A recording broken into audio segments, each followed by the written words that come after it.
What up? It's Cody P with Cody P Social Media. Threw for a curve there, huh? Not the author authority today. Any rate, as you can tell here in my hometown, it's flooding at the moment. And it has been for about a month or so. In fact, I'm standing where the river has been.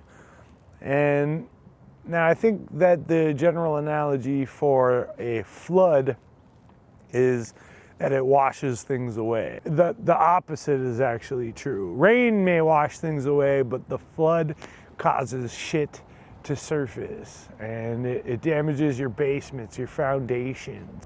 Now, you know, I can't go about just making a video about a flood. I have to give it some kind of analogy and make it personal.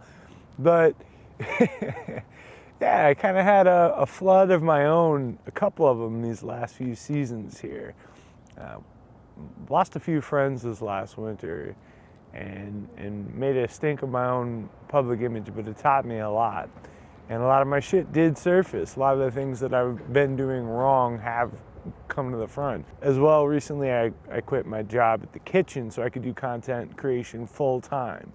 Well, yeah, I'm talented and I can bust out some cool stuff, but can I do it at a professional level? Stephen Pressfield in The War of Art says the difference between a professional and an amateur is that the professional shows up every day. So you got to work every day. And you'd be surprised how many reasons I find to procrastinate. It's kind of crazy. But I kind of want to keep showing you more of the scene, so let's go for a little walk. The grass is green from the flood. It's looking fertile. But it also washed up a lot of shit. Let's go talk about it. This used to all be underwater. There's like little buildings back there, and check out the reflections. It's all the way right up to the trees, you know? Pretty wild. But this isn't where I want to film. So one piece of advice that especially artists, successful artists, ones who are working on themselves, tend to get, and I think anybody would do well with this advice, but it's missing one piece. And that piece of advice is volume. Make content, crush content, come out with more and more and more. I think that's very helpful. Most of my strides in video creating and filmmaking were done in lieu of daily Instagram stories. So even if I didn't make them daily, I'd make them weekly, and I was editing them on my phone. I had 45 stories on my phone, and I've probably deleted 20 or so because I needed to make room. Some of them were duplicates, so give or take 50 individual videos. But volume alone isn't going to do it for you. Come with me and I'll tell you what will.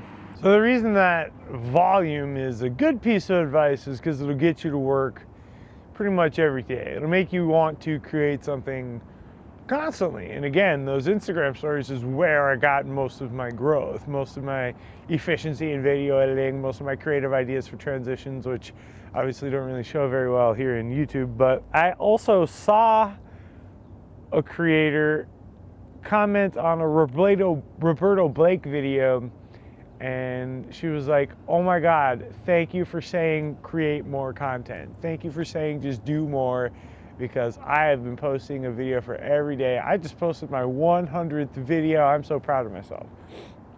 And I watched her videos, and it was selfie cam of a phone, no mic, and just like shaky video. And it was a topic that I found repulsive.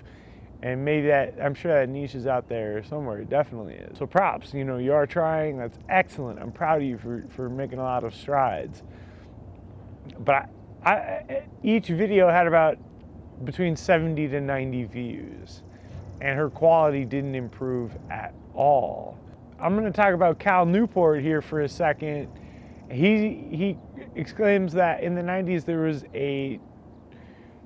there was a study done on chess players, and in that study they wanted to find out what the difference is between your average player and a grand master. And during that time, grand masters, they weren't sure if it was study or tournament play.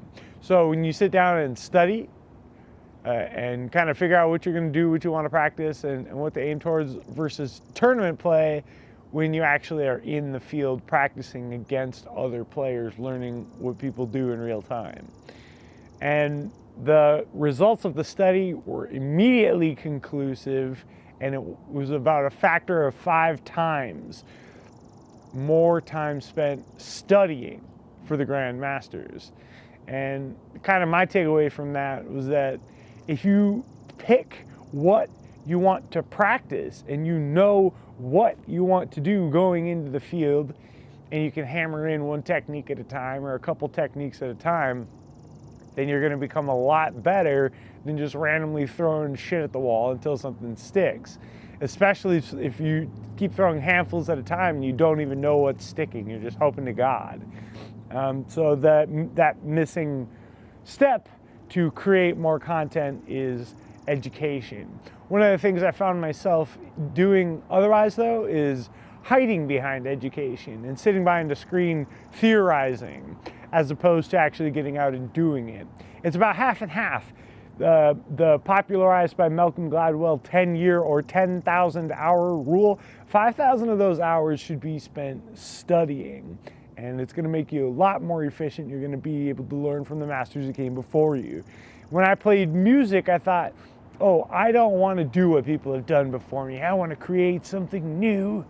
But ever since the Greeks created the notes 5,000 years ago, music has essentially been the same variation of those 12 notes. And you might as well, people have done it before you, you might as well learn from them. So even though I didn't want to learn theory and like actual music language, instead I just picked apart my fretboard and then learned Jimi Hendrix songs. So I was limited to learning Jimi Hendrix songs instead of actual theory and applying my own ideas to what has been done before me. People don't just create stuff and call it music theory because it's like, oh, I invented music theory, that makes me cool, you need to learn this. It's actually very helpful. It's like, it's a good skill. They invent it out of usefulness. So don't be spiteful towards education as an artist. And so then, in context of my own life, during the flood of our hometown here, and in the flood of my own personal life, in losing friends, quitting my job, starting anew,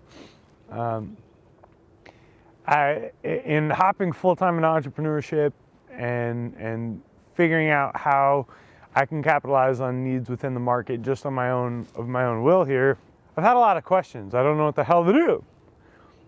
But we live in the greatest time that there has ever been for education. And so I've just been diving in. I've been getting books and buying courses, and I have Creative Lives Creator Pass. Maybe I'll have a class of my own on there someday. Education's number one, fam, and so I've just been trying to learn as much as I can. I've allowed all of my shit to surface as though it were flooding out, and I would recommend to do the same.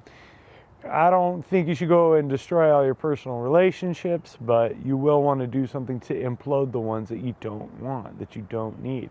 You'll be saving so much more time. In Photoshop, if you're using content aware and you want to crop out a light pole, well, you don't need a sample from his face. You can't replace the light pole with his face, you know, and that's what you're doing if you have bad friends in your life. Like, you're just wasting the amount of time that it would take to sample it from the right thing. Even if there's less of it, you'll get it done. You can recolor all the wrong shit, but it's just going to take forever and it's inefficient. So educate, implode the relationships you don't need, flood, surface your shit. Also volume. Volume is still a key tenet. I didn't mean to discredit that in any way. Make as much as you can, but be pointed about it. Figure out what you want to do. Spend a little time in meditation and maybe write this stuff down and then chuck away at it. So these are notes to self, basically talking to me here, but hopefully this means something to somebody someday. And yeah, whatever. Anyways, like and subscribe. Helps the channel so much. So let's do it. I'll see you on the other side.